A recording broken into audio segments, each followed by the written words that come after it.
It was a little after 7 in the evening, and Lamont was padding around his office in silk boxers and stocking feet. Two dark suits were draped across the sofa. He just showered, applied deodorant, shaved, slapped on some cologne. The private bathroom, tucked inside his expansive office, was a must. With so many social functions to attend in the evening, it was a hassle to have to go all the way home to change. And he had to get clean before he got clean. He didn't want to feel funky underneath one of his impeccable Italian suits. Whenever he found something truly sharp, he'd buy two of it. Suits, shirts, ties, shoes, cufflinks. You spend more time getting dressed than any woman I know, he'd tell her. He'd tell her, image is everything, baby. If you spent more time cultivating your own, maybe you'd be a working actress. Reaching for a wooden hanger, he held an Imani up to the light. So gray it was almost black. Maybe with the silver tie. No, it almost looked like a tux, and this event wasn't black tie. The Armani would be trying too hard. The Navy Zegna would be better. Just as he was pulling up his pants, Imani burst in. A pretty, earthy sister who sported long, neat dreads. Imani Spears was the one person he truly could not live without. I think, damn, what's the name of that lady who is P. Diddy's bottom bitch per se? 7 years ago, she'd arrived to interview for the job of receptionist dressed to repress, wearing a knee-length black skirt, a white button-up shirt, and sensible loafers. Lamont hired her on the spot. Now, because they're saying that she's a receptionist, I'm feeling Kim Porter here. Because remember, Kim Porter was the receptionist for... Now, don't forget what's so fascinating about this book. Erica Kennedy put several characters into one character. So, referring to the Diddy cases. We're talking about now Diddy's assistants. It's someone named Mia. This is a pseudonym used in court to protect the identity of a former personal assistant who worked for Diddy from 2009 to 2017. Mia has testified about experiencing sexual assault and other abuse during her time working for Diddy. Moving on to Christina Coram. Christina Coram served as Diddy's chief of staff at Combs Enterprises. She had been referred to as Diddy's right hand and has been named in lawsuits alongside him. Capricorn Clark. Capricorn Clark is another former assistant who testified against Diddy in his federal trial. Lamont hired her on the spot. She was a middle-class chick who liked hip-hop, and Lamont didn't want some ghetto bitch answering the phones while snapping gum and being rude to people, which was what got the first receptionist fired. Imani quickly proved to be invaluable. She showed up early every day, stayed late without complaint, manned the phones, made sure Lamont's itinerary was taken care of, and though she was a tiny little thing, verbally checked any of the rappers who rolled in acting a fool. Within a year, she was allowed to hire another receptionist, and she became Lamont's exclusive personal assistant. No one else was allowed to ask Imani to do anything for them. She belonged to Lamont. Lamont's assistant now had an assistant of her own.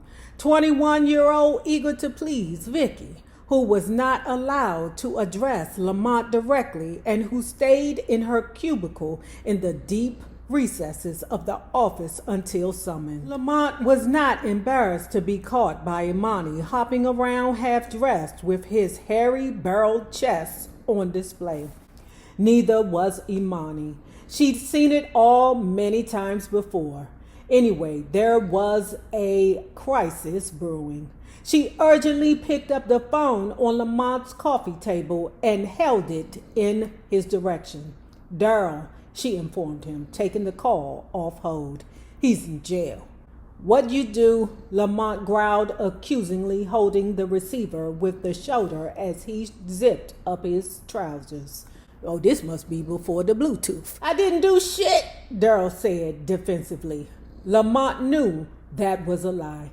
He put the phone on speaker and continued to dress, slipping into his white YSL shirt. Imani picked up the lavender silk tie from the sofa and Lamont stood in front of her. He never could make a perfect knot like she could. "We got into a fight on 125th. Daryl related breathlessly. "We was coming out of Sylvia's and we ... Who is we?" Lamont interrupted. "Me and Dickie." "That's the rapper Ridiculous who is his friend." Imani paused in adjusting the knot and she looked up at Lamont. They both exhaled heavily. Daryl getting locked up was a minor annoyance, but one of the label's stars who had a newly released album riding high on the charts was a real issue. "What? In hip-hop? What is that about?" "I don't know. Unless it's a situation where, they around some white girls and the white girls is hollering grape. I mean, I don't think a rapper getting locked up is far from the truth or far from, profitable." Daryl's getting locked up was a minor annoyance, but one of the label's stars who had a newly released album riding high on the charts was a real issue or a serious problem, depending on the charge. "Right. As long as it ain't no white girls involved, we're good." Imani knew exactly what her boss was thinking. Dickie had major press scheduled for this week. "He's taping 106 in Park tomorrow," she reminded him. "He's got BET tomorrow," Lamont snapped at the speakerphone. "How you let this happen?" "Let it?" Daryl cried. "I was trying to break this shit up. We saw this car on Lennox selling bootlegs of Dickie's album. Dickie started stomping the CDs and shit. They get into it. I was trying to pull them off. Next thing I know, Popo got us both clinked up.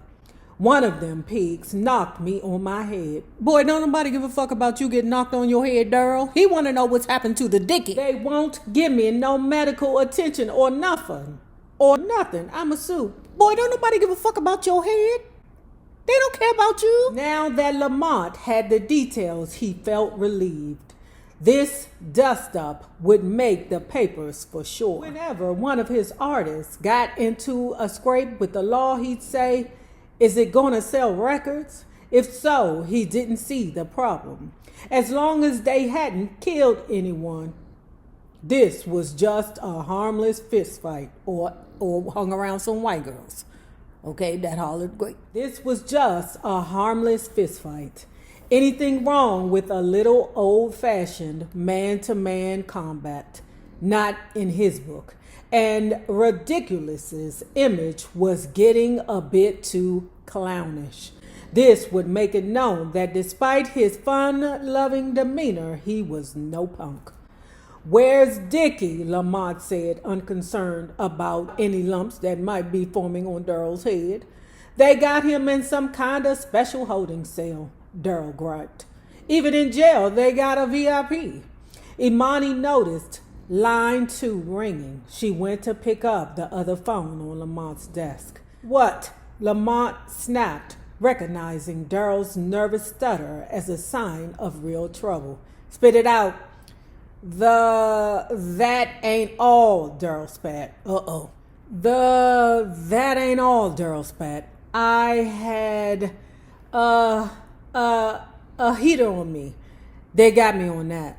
What? Lamont raged. Why the F are you carrying a gun? Protection. From who? Lamont snarled. The Dwarf Patrol. It's Dickie, Imani said, holding the other phone. Lamont hung up on Daryl and took the other phone from Imani. Dwarf Patrol? What is he talking about? Man, click! I don't give a fuck about you, Daryl. Lamont hung up on Daryl and took the other phone from Imani. I heard what happened, Joe. Don't worry. That mother Hunchy was stealing from you, from us, taking food out of our mouths. He deserved to get his ass beat. Imani's on her way. Admit to nothing.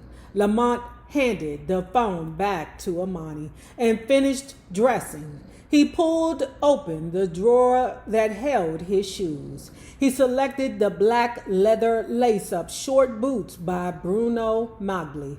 OJ tarnished a perfectly good brand, he thought as he laced up. By the time he threw on his cashmere overcoat, Imani had gotten herself ready to leave and walked with him to the elevator. There was no need to discuss the bail arrangements. Imani knew the routine. Grimy had been arrested twice for marijuana possession and for carrying an unlicensed gun. Floss had been locked up for driving under the influence with a suspended license. She already placed a call to the criminal defense attorney the label had on retainer, and he was meeting her at the precinct. Remember when we read the Mark Curry book? Remember that, what's his name? Johnny Cochran was on Diddy's payroll. Don't forget that. Night, sweetheart, Lamont said, strolling to his waiting car. Call if you need me. Don't worry, Imani said, always agreeable, even when heading off for a long night at Central Booking. I won't. Lamont arrived at the Peace Games benefit just in time to have his pictures taken on the red carpet with Irv Green, one of Irv's pet charities. The organization funded workshops for public school children on how to handle conflict without resorting to violence. Don't forget, we think Irv Green is Clive Davis. Lamont straightened his tie, then stepped between Irv and some really hot actress on whose very lower back he smoothly placed his hand and smiled wide for the camera. Mimi sat at the kitchen table and decided to test the waters. I'm thinking of moving to Atlanta. Angela Castiglione, a haggard woman of 38 who looked 10 years older, turned her tired brown eyes away from the coffee pot. By yourself? She said nervously. No, Mimi said, with Keisha and Toya. It was going to take some convincing, but she was confident that she could wear them down. What about Kenny? If we keep waiting on Kenny to do something for us, we'll be waiting for the rest of our lives. He got you this audition in New York, Angela pointed out, gulping her 9th cup of coffee for the day. That's why the bitch looks so haggard. Can't drink that much caffeine in one day. You'll bust your heart open, girl. She was starting to feel like a complete imbecile for turning down the deal. Ever since she'd returned from New York, she couldn't stop imagining what it would be like to be solo. She'd never allowed herself to dream that dream. For so long, she'd been dealing with other people's attitude. You think you cute, or you think you white, or you think you hot shit just 'cause you can sing. That downplaying her natural assets had become second nature, a defense mechanism almost. So she'd never thought about being on her own. That was selfish. That was for a girl who thought too much of herself. And being out there on stage alone without her girls on either side was a bone chilling prospect. But Lamont believed in her. Lamont said that she had it. I do. Lamont wanted to make her a star. He did, and Lamont knew what he was talking about. He was no Kenny. Kenny is full of promises he can't keep. Mimi started firmly. There's nothing for me here. I'm here, Angela said poignantly. Mimi walked to the refrigerator to escape her mother's sad puppy dog eyes. If Angela could have pursued her own dreams of being a singer, maybe neither of them would be here. But when Angela got knocked up and found herself abandoned by Mimi's father, she'd settled into a life of just scraping by, surviving instead of thriving. Well, you'll still have Jerry, Mimi called out sarcastically. Jerry Morelli, Angela's current squeeze turned permanent fixture, was a squat, hairy Italian with greasy hair and a lecherous stare. Every time he laughed, it sounded like he just remembered a dirty joke. Leave Jerry out of this, Angela said, quick to protect the first man she'd ever been able to hold on to. With a pint of ice cream in hand, Mimi went over to the couch, flicked on the television, and sulked. Angela had a blind spot when it came to men. After years of romantic disasters, Mimi wondered why her mother still couldn't see worth a damn. The men who had come into her life over the years were no better than Mimi's deadbeat dad. Black, white, Latin. Angela had an equal opportunity knack for attracting losers. They ranged from bad to worse, each subpar in his own unique way. One was married, a fact Angela hadn't figured out, even though she was never allowed to call him at home, until his wife had called Angela looking for him. Another guy had punched her so hard he'd broken her eye socket, and then Angela had apologized for making him mad. Sometimes Mimi played surrogate boyfriend, buying her mother a Hallmark card or flowers on Valentine's Day when she knew no one else would. Sometimes she was a best friend, listening to Angela prattle on like an lovesick teenager about some worthless guy, and then consoling Angela when he didn't call. After the phone got turned off one time too many, Mimi started taking care of paying the bills and put her mother on a strict budget. But she was tired of being her mother's mother. She had had her own life to live. Let Jerry take care of Angela. He was another dud, but at least he hadn't gotten physically abusive. When Mimi had caught him reading her diary once, he'd calmly shut it as if he'd been leisurely enjoying a good novel. A singer, he'd laughed. Keep dreaming, kiddo. Angela thought he was charming. Mimi thought he was a world-class perv. Right on cue. They heard a key unlocking the door. Jerry had recently moved in. One more reason Mimi had a burning desire to move out. And here he is, Mimi said quietly as the creaky door swung open. Your Prince Charming.